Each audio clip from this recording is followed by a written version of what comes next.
حضرت علی مرتضیٰ شیر خدا کرم اللہ تعالی وجہہ کریم بہت زیادہ علیل ہو گئے۔ صحابہ کرام کا آپس میں بڑا محبت کا، مودت کا، پیار کا، اعتبار کا رشتہ ہوتا تھا۔ کچھ صحابہ ان کی تیمارداری کرنے آئے اور آ کر کے کہا کہ علی آپ بڑے بیمار ہو گئے اور بڑی آپ کمزور ہیں۔ حضرت علی اٹھتے تھے تو ٹانگوں پہ راشہ طاری تھا، تو آپ کچھ صحابہ تو رونے لگے ان کی محبت میں کہ حضور آپ اتنے کمزور ہو گئے۔ تو حضرت علی مرتضیٰ شیر خدا فرمانے لگے تم فکر نہ کرو، مجھے اس بیماری میں موت نہیں آئے گی، فکر نہ کرو، مجھے موت نہیں آئے، فکر نہ کرو۔ کہتے ہم نے غور سے مولا کائنات کا چہرہ دیکھا، حضور موت نہیں آئے گی، کیا مطلب؟ آپ فرمانے لگے غور سے نہ دیکھو، اپنی بات نہیں کر رہا، اپنے محبوب کی حدیث پر اپنے یقین کی بات کر رہا ہوں۔ میں اس یقین کامل کو بیان کر رہا ہوں جو مجھے اپنے نبی پاک علیہ السلام کے فرمان پہ، پہاڑوں سے زیادہ میرا یقین کامل ہے حضور کے فرمان پر۔ کہا حضور کیا مطلب؟ تو حضرت علی کہنے لگے میں ایک دفعہ اسی طرح بیمار ہوا تھا، اللہ کے محبوب علیہ السلام نے کرم نوازی کی اور حضور میری تیمارداری کو آئے تھے، اور جب نبی کریم علیہ السلام تشریف لائے تو میں نے عرض کی حضور میں بڑا کمزور ہو گیا ہوں۔ تو محبوب نے فرمایا علی تو بیماری سے دنیا سے نہیں جائے گا، دنیا سے اس وقت جائے گا جب تجھے تلوار کی ضرب لگے گی اور تیری داڑھی خون سے رنگین ہو جائے گی، پھر تو جائے گا۔ تو حضرت علی المرتضیٰ فرمانے لگے اس لیے میں دنیا سے نہیں جاؤں گا، میں شیر ہوں تو میدان میں ہی جان دوں گا، اور میری داڑھی سرخ ہوگی تو پھر جاؤں گا۔ یہ حضور کے فرمان پر میرا یقین ہے۔ تو حضرت سراقہ بن مالک رضی اللہ تعالیٰ عنہ، جن کو حضور نے ہجرت کی رات کہا تھا کہ کسریٰ کے بادشاہ کے کنگن بڑے معروف ہیں اور ایک وقت آئے گا کہ میرے غلام اس علاقے کو فتح کریں گے تو وہ کنگن تیرے ہاتھوں میں آئیں گے۔ حضرت سراقہ بن مالک رضی اللہ تعالیٰ عنہ ایک جنگ میں صحابہ کے ساتھ گئے تھے، یہودی قلعہ بند ہو گئے، بڑے بڑی دیواریں تھیں قلعے کی، یہودی اندر بند ہو گئے، تو دروازہ اندر سے کھولتے نہیں، باہر آتے نہیں، اب کیسے انہیں قابو کیا جائے؟ تو جناب سراقہ بن مالک فرمانے لگے مجھے منجنیق میں رکھ کے اندر پھینکو، میں اندر سے جا کے دروازہ کھول دیتا ہوں۔ کچھ لوگوں نے کہا حضور پہلی تو بات یہ ہے کہ جب آپ اندر گریں گے تو آپ کی کوئی ہڈی ہی سلامت نہیں بچے گی، اگر بچ بھی گئی تو جب یہودیوں کے نرغے میں آپ گریں گے تو آپ کو وہ کیا زندہ چھوڑیں گے جو آپ دروازہ کھولیں گے؟ تو جناب سراقہ بن مالک کی آنکھوں میں چمک، چھڑی کے سہارے کھڑے ہو گئے، فرمانے لگے تم مجھے پھینکو، مجھے موت نہیں آئے گی، میں تمہیں دروازہ کھول کے بتاؤں گا۔ اگر ہو یقین کامل تو کٹ جاتی ہیں زنجیریں، اگر ہو ذوق جنوں پیدا تو کٹ جاتی ہیں زنجیریں۔ فرمایا پھینکو مجھے، میں تمہیں دروازہ کھول کر کے دکھاؤں گا۔ میرے عزیزو، پھینکا گیا حضرت سراقہ بن مالک کو منجنیق میں رکھ کے۔ پھینکنے سے قبل لوگوں نے کہا ہمیں بتائیں تو صحیح کہ آپ کیسے بچیں گے؟ فرمایا یہ بعد میں بتاؤں گا۔ جب انہیں پھینکا گیا تو انہوں نے واقعی دروازہ کھول دیا۔ چند گھنٹوں کے بعد کپڑے جھاڑتے ہوئے آئے، کچھ دیر کی جنگ ہوئی، اللہ نے مسلمانوں کو کامیابیاں دی تو لوگ ان کے قریب گئے، جا کے کہا حضور آپ کو کیسے خبر تھی کہ آپ کو کچھ بھی نہیں ہوگا؟ تو جناب سراقہ بن مالک رو پڑے، فرمایا میرے نبی پاک نے فرمایا تھا تیرے ہاتھوں میں کسریٰ کے کنگن آئیں گے، ابھی کنگن آئے نہیں، جب تک کنگن نہیں آئیں گے جناب اسرائیل بھی کوئی نہیں آئیں گے، وہ بھی اسی دن آئیں گے جس دن کنگن آئیں گے۔ یہ میرا یقین کامل تھا، یہ کیسے ہو سکتا ہے موت آ جائے؟ مضبوطی ایمان یہ انسان کو مضبوط کرتی ہے جینے کا، ورنہ تو لوگ ڈبل مائنڈڈ ہیں، کبھی ادھر گرتے ہیں کبھی ادھر گرتے ہیں اپنے اندر۔ وہ میرے اعلیٰ حضرت فاضل بریلوی رحمۃ اللہ تعالیٰ علیہ حج کے لیے تشریف لے جا رہے تھے، طوفان آ گیا، دریا میں مد و جزر ہے۔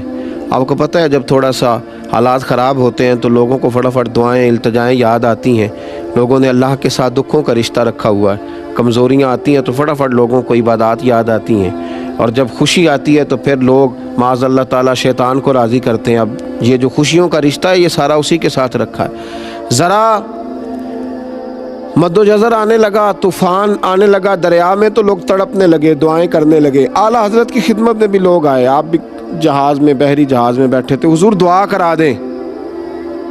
تو اعلیٰ حضرت فرمانے لگے کچھ بھی نہیں ہوگا، دعائیں کرو، وظائف پڑھو، لیکن انشاءاللہ یہ دریا کے کنارے جائے گا جہاز اور ہم بخیر و عافیت پہنچیں گے۔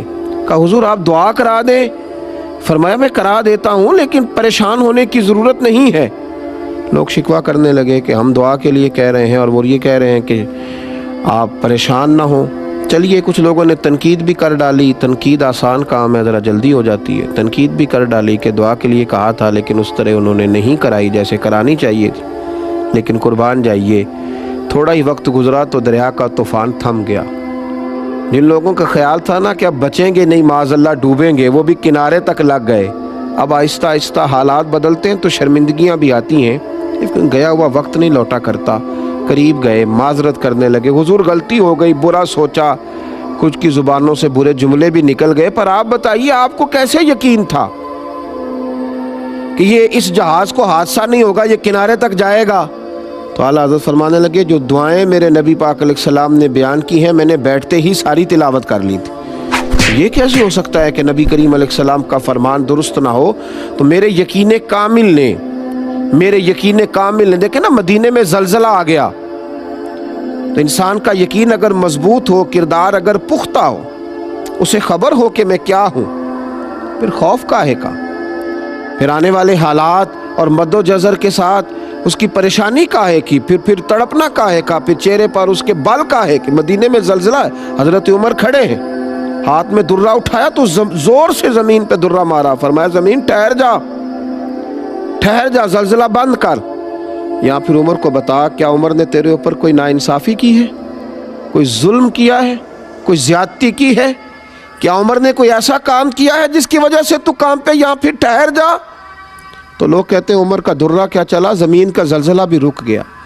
یہ وہ یقین ہے۔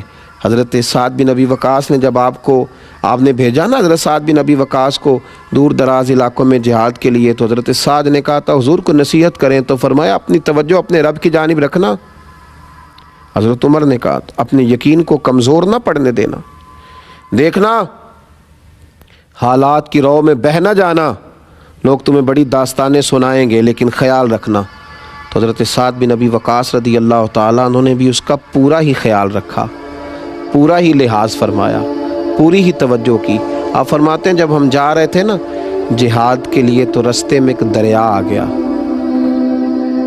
حضرت سعد بن ابی وقاص کمان کر رہے ہیں، بھیجنے والے سیدنا فاروق اعظم ہیں رضی اللہ تعالیٰ، فرماتے ہیں رستے میں دریا آ گیا۔ اب صحابہ کہنے لگے سعد اب کیا کریں گے؟ فرمایا اب کیا کرنا ہے، اپنے رب پہ یقین کامل ہے، اس سے التجائیں کریں گے۔ تو حضرت سعد رضی اللہ تعالیٰ انہوں نے امت کو یقین کا حوصلہ دیا۔